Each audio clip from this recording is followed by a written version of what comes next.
Really, for us, if there's one major theme we want to talk about this morning, is what story are you telling? Sorry, I didn't know that was clicker. Is it, which button is it? The green one. Oh, I didn't see that. Perfect.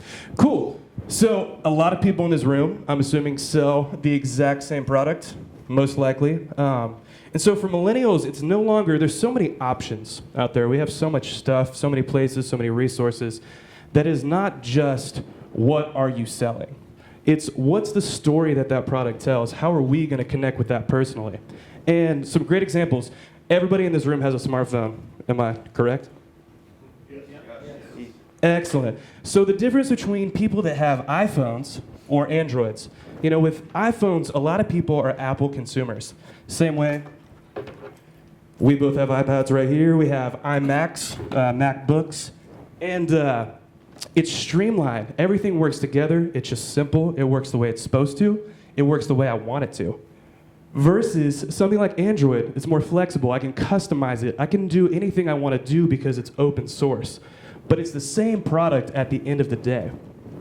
I think somebody talked about Uber earlier. Yeah. Did you see that? Same product. But it's a different experience for the same thing. Uber is a personal driver. I get to show up, they're gonna pick up my bags, they're gonna open my door, and I feel like a very sleek professional experience. Whereas Lyft is gonna be something, it feels like your best friend just came to pick you up. They're probably gonna high five you when you get in the car. So it just resonates with different groups of people based on the experience that we're trying to have. And so that story that you're telling with your product then is gonna further affect how does that make us feel? The important part is every company makes their consumer feel a certain way when you're using their product. So we have 3 examples. The first, Red Bull. Everybody's familiar with Red Bull. They are an energy drink company. But with their marketing, they go much deeper than that. And the feeling that they try and convey is a feeling of invincibility. And if you go on YouTube and you just type in Red Bull, cool videos, you're gonna have hours worth of content of people doing life-threatening, daring tasks where they really shouldn't be alive after that, but they make it anyways. So one of the examples that we want to use, has anybody heard of the Red Bull Stratus project? Well, it's truly unbelievable. So I believe an Austrian daredevil by the name of Felix Baumgartner, he partnered with Red Bull and rode a helium balloon 128,000 feet into the stratosphere. Now I know you're all wondering, how high is that? That is 4.5 times the size of Mount Everest. Just to put that in perspective of how high he went up in the air. And then he did what any normal person would do, he jumped out of the balloon, because what else are you gonna do at 128,000 feet in the air? He did it on live national television where he easily could have died. And on the way down, it took about 4.5, 5 minutes. And if anyone is familiar with skydiving, you never go that long. It's about 30 seconds to a minute, otherwise you're gonna die. So he also broke the sound barrier, which he's the first human to do that without the help of a powered engine. So again, this is Red Bull totally defying humanity. So whenever somebody has a Red Bull in their hand, they now have this concept in their mind of, okay, well, if this guy's gonna jump out of the stratosphere, then if I drink this, I'm invincible too. Kind of a little bit of a scary thought, because not everybody can do that. But again, it's the feeling that they give their consumer. That's why all the people that they sponsor are daredevils and do crazy things. The next example is the company Beats by Dre. The headphones, they have speakers, and they were founded by Jimmy Iovine and Dr. Dre, recently purchased by Apple for, I believe, $3.2 billion. But the feeling that they give to the consumer is that if you put on this headset, you are going to be famous. And they did that by partnering with celebrities, with musicians, with athletes. To name a few, LeBron James, Justin Bieber, Serena Williams, Cam Newton, Michael Phelps, Sidney LaRue, Kobe Bryant. The similarities between all of those people, they're all the best at what they do. So they put those on their branding, and then anybody, I know I'm a big basketball player, all kids want to put on their head during warm-ups is Beats headphones. Why is that? Well, LeBron James is wearing them during their warm-ups, Kobe Bryant is, so if I put on those headsets, maybe I'm going to be just as good as them. Turns out I was not as good as LeBron. Cleveland dropped me after my 10-day contract, but that's neither here nor there. I've gotten over that. The last example, and this one is a little different because it really gets the emotional side of the feeling, is a company called Sevenly. And Sevenly, they are a company that designs to inspire positivity and change. And what that means is every single week they partner with a different nonprofit and they create really cool articles of clothing, just very creative shirts, shorts, tank tops. And for that week, that's all they sell on their website, and either $7 of each purchase or 7% of each purchase goes to that nonprofit. And what they make their consumer feel like, and not feel like, what they're actually doing is that they're helping make a positive difference in the world. So each of these companies is conveying a different feeling. 1, invincibility. 2, famous. And 3, that you're giving back to the world around you. And they've had a tremendous amount of success. They launched 5 years ago, this is Sevenly, and they've raised $4.4 million and helped over 1.6 million people. Would they be as successful if they did not have that campaign behind them? Not really sure, but my belief is that they would not have been as successful because they had that driving emotional factor behind them. So when you're marketing your product, when you're selling, you got to ask, what is the feeling that I want my consumer to have, and then convey that through your marketing. So the next question to ask is, how are you connecting? I'm sure every single person in this room is at least on one of these social medias. I feel like I could gamble that. And the reality is we're not going to talk about what each individual one applies to each industry, because the reality is you can do master classes, entire companies get hired to run social media.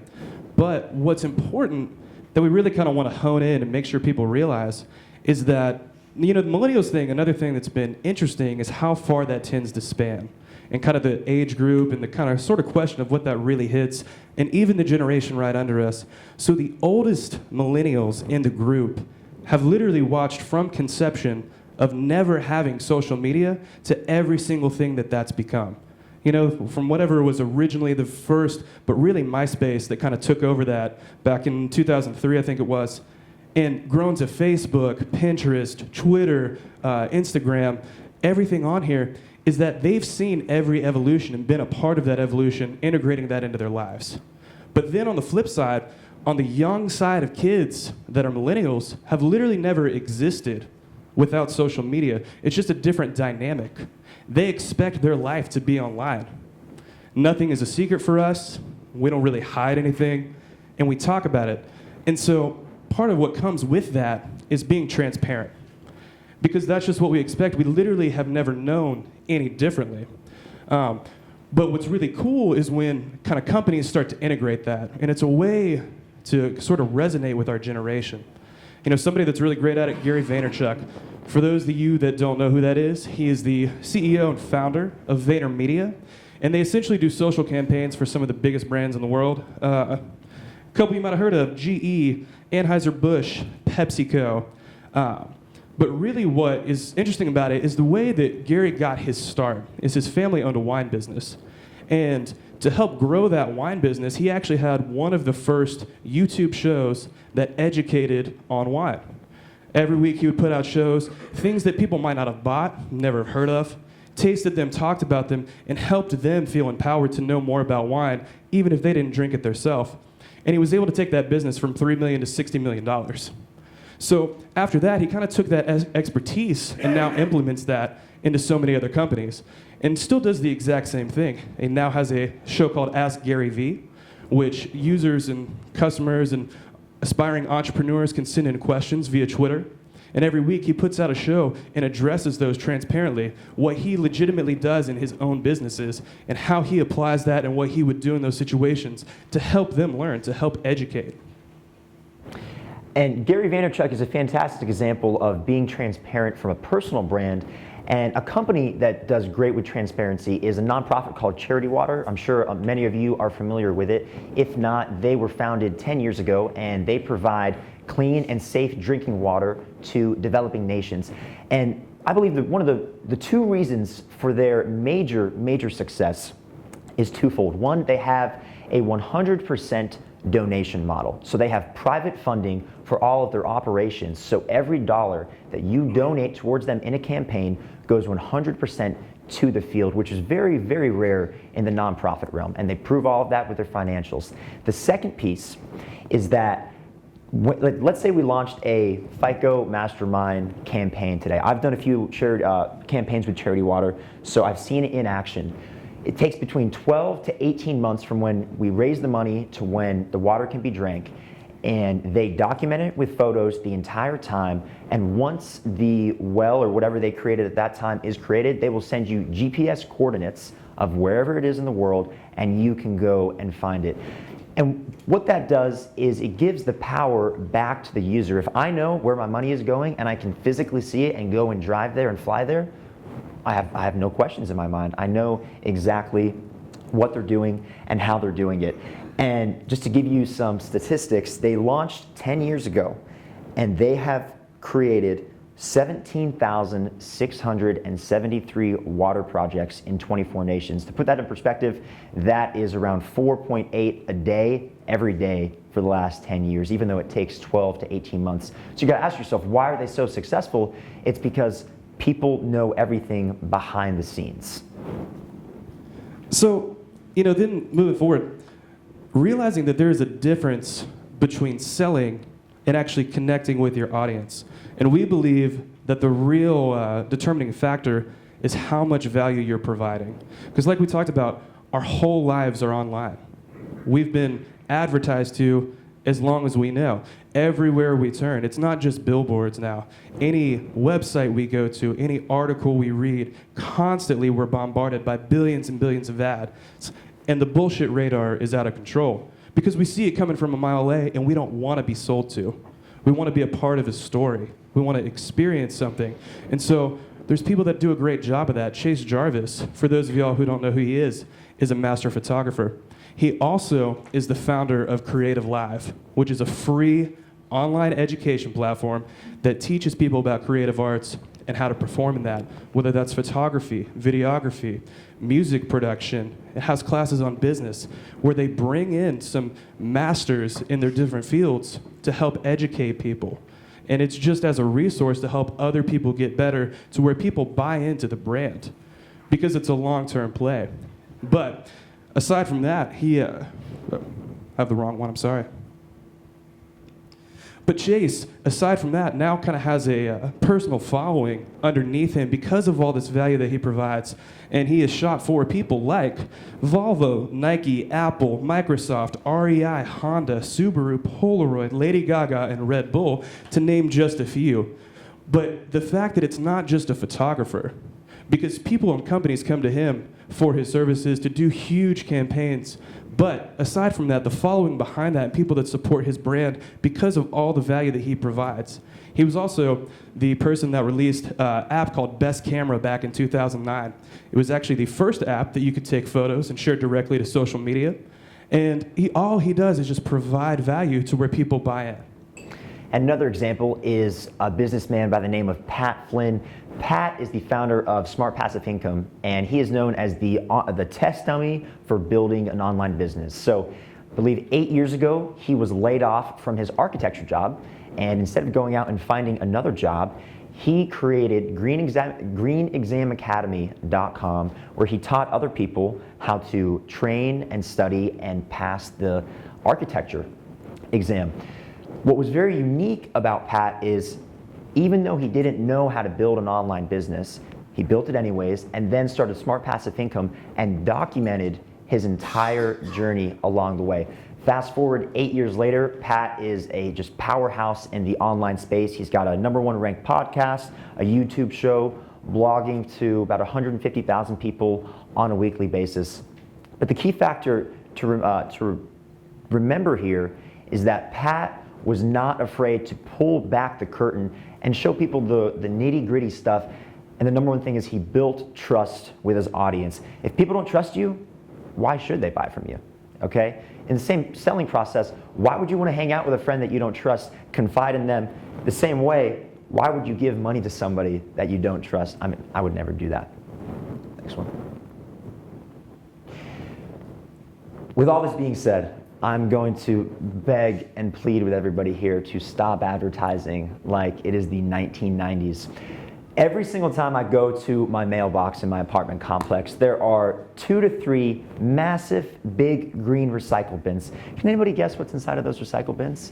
All of the advertising that people spent money on, okay? And they are filled every single day. I go in my mailbox, I don't even look at the print, and I toss it inside the recycle bin. Even the apartment complex knows that nobody cares about that stuff. You know what they do care about? This little thing called a phone. Quick question, I made a bet with my buddy here. Yes, that he did.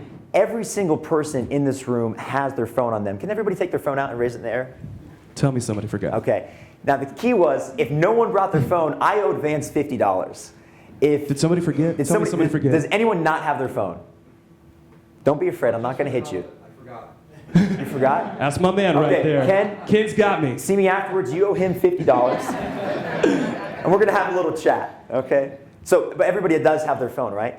You know why? Because phones are not the future, phones are the present, and that is exactly where you have to be marketing right now. So, moving forward, we want to ask a couple of questions. This is not a trick. I'm not messing with you. It's just really, we like to get back to the foundations and kind of address some things. Number one, what are you selling? And everybody in here sells a product. But are you just selling a product? Are you selling an experience? Are you just selling a car? Are you selling a teenager's first date? In that moment, when they get back and wonder, will that be their first kiss? And in a moment, no matter how awkward or amazing, good or bad, that they're never ever gonna forget and a part of their life journey and their story. After that, how are you selling it? I mean, I don't think we could drive the point home anymore. You know, there's obviously traditional resources, but everyone is constantly on their phone, on their iPads. Everyone's eyes are right here constantly all day long. And then, really, who are you selling to? Because that's the foundation of what story are you going to tell.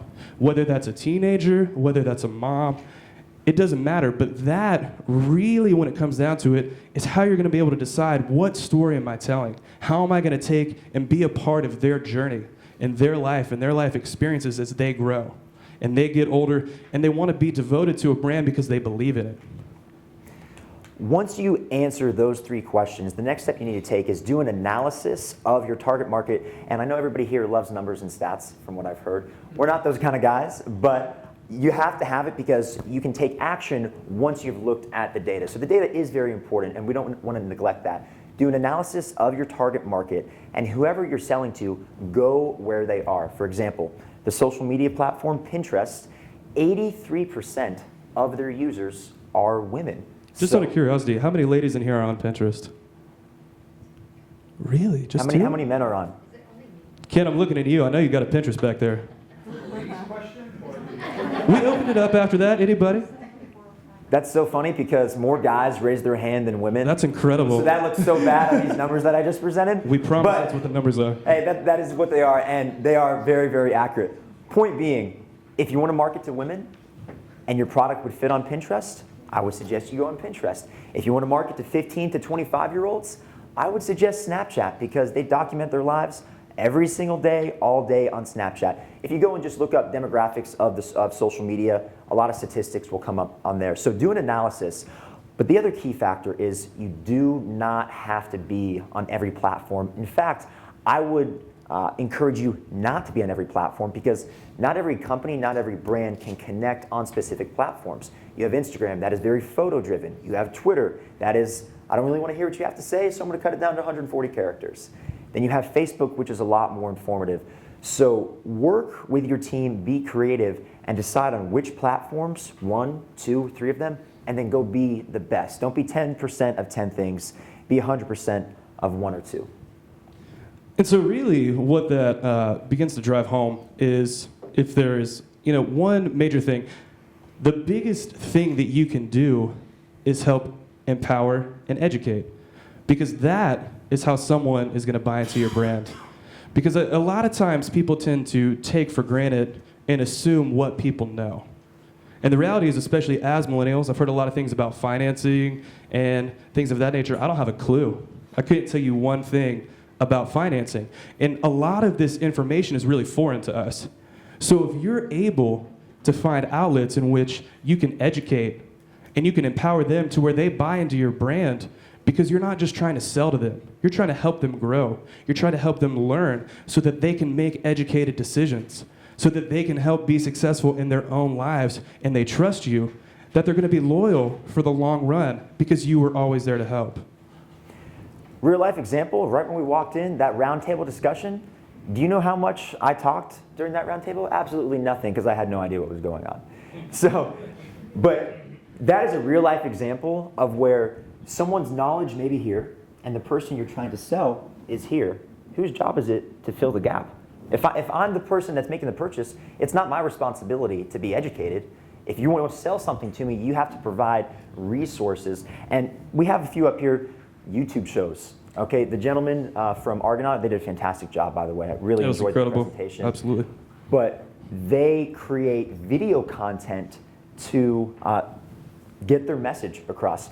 Podcasting. I'm a podcaster myself. I have 2 shows. That's the company that I have. We produce podcasts for other companies. In 2014, just from one hosting platform, there was over 5 billion downloads through podcasting. So there's all these different niches, and the same way that you can connect with people depending on their demographic on different platforms, use the different outlets here and create content in a creative and fun and engaging way. The knowledge that you have has to be dumbed down to talk to people like myself that had no idea what was going on in the roundtable discussion. But to summarize everything up, guys, it's been a fantastic conference. There's been a lot of speeches, a lot of information.